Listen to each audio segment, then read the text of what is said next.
Salut à tous, c'est Jimmy. Bienvenue de retour sur Candy Cyclisme. Aujourd'hui, Jimmy veut parler d'un nom qui attire presque toute l'attention sur ce Giro d'Italia, Jonas Vingegaard. Plus on se rapproche de la dernière semaine du Giro, plus l'histoire autour de Jonas Vingegaard devient intéressante. Pas seulement parce qu'il est en position de remporter le Giro d'Italia dès sa première participation, ce qui serait déjà énorme, mais aussi à cause de sa manière de répondre aux questions concernant le reste de sa saison. Et surtout, à propos des championnats du monde à Montréal. Quand on lui demande s'il compte participer ou non, Jonas Vingegaard reste très vague. Il ne confirme rien, il ne ferme aucune porte non plus, et il préfère laisser toutes les options ouvertes. Et selon Jimmy, c'est justement ça le plus intéressant. Parce que beaucoup d'autres coureurs, surtout avec une telle forme actuellement, commencerait déjà à parler de conquérir tous les grands titres. Mais Jonas Vingegaard, lui, donne toujours cette impression de calme et de contrôle, même dans sa manière de parler aux médias. Jimmy pense que cela reflète parfaitement la façon dont il construit sa carrière. Au lieu de disperser ses objectifs partout, Jonas Vingegaard avance étape par étape. D'abord le Giro d'Italia. Ensuite le Tour de France. Et seulement après, éventuellement, les championnats du monde. Ça paraît simple dit comme ça, mais en réalité, peu de coureurs gardent autant de lucidité lorsqu'ils sont au sommet de leur forme. Beaucoup regardent simplement le calendrier et pensent, quand tu es fort, il faut tout courir. Mais la réalité est beaucoup plus dure. Le corps d'un coureur de grand tour souffre énormément pendant plusieurs semaines de compétition.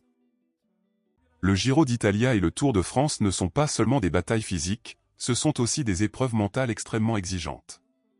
Il suffit de quelques jours moins bons pour que toute une saison bascule. Donc personnellement, Jimmy ne pense pas que Jonas Vingegaard évite les défis. Au contraire, Jimmy a l'impression qu'il sait exactement ce qui compte le plus pour lui aujourd'hui. Et quand on le compare à Tadej Pogačar, la différence saute encore plus aux yeux. Tadej Pogačar est le type de coureur qui apporte toujours quelque chose d'explosif. Il aime attaquer, créer des surprises et parfois rendre la course complètement folle, mais dans le bon sens du terme.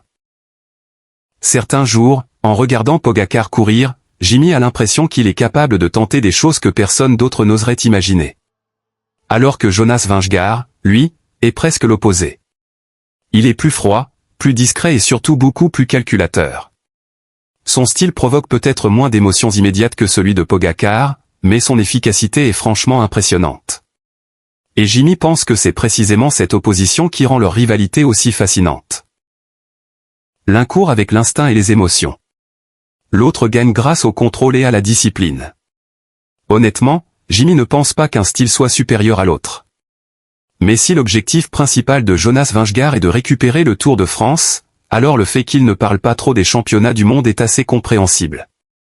Malgré tout, Jimmy garde quand même un petit sentiment de frustration. Parce que les championnats du monde représentent quelque chose de très spécial.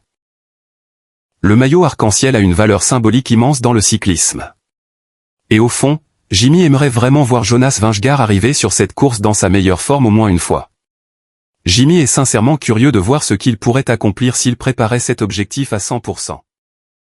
Ce qui est assez étonnant, c'est que malgré son statut parmi les meilleurs coureurs du monde depuis plusieurs années, Jonas Vingegaard n'a quasiment jamais marqué les championnats du monde.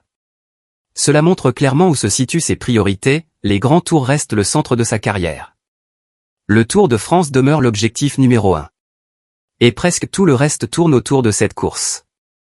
Évidemment, cela crée aussi beaucoup de débats. Certains veulent voir un grand champion présent sur toutes les grandes scènes. D'autres préfèrent qu'un coureur garde sa propre identité au lieu d'essayer de devenir une copie de quelqu'un d'autre. Personnellement, Jimmy apprécie justement cette différence entre Jonas Vingegaard et Tadej Pogačar. C'est ce qui rend le cyclisme actuel beaucoup plus passionnant.